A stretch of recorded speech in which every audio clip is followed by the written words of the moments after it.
أهلا وسهلا ومرحبا بكم. أهمية الرياضيات في المجتمع.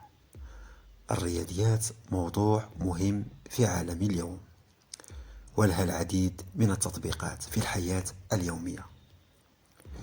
يمكن العثور عليها في أجهزة الكمبيوتر والمحاسبة والاقتصاد والهندسة والميكانيك، وتستخدم الرياضيات لقياس المسافة بين الكواكب وحساب معدل الفائدة على الاستثمار، أو معرفة مقدار حساب أي شيء تشتريه.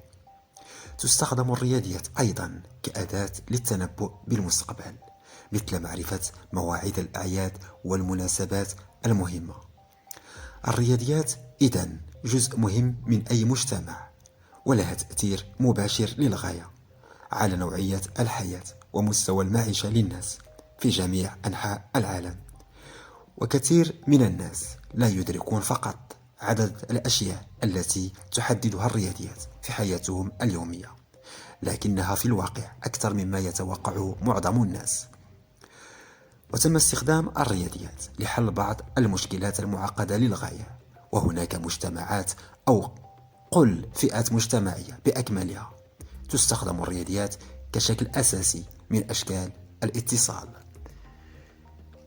شكرا لكم على المتابعة، ولا تنسوا الاشتراك في القناة.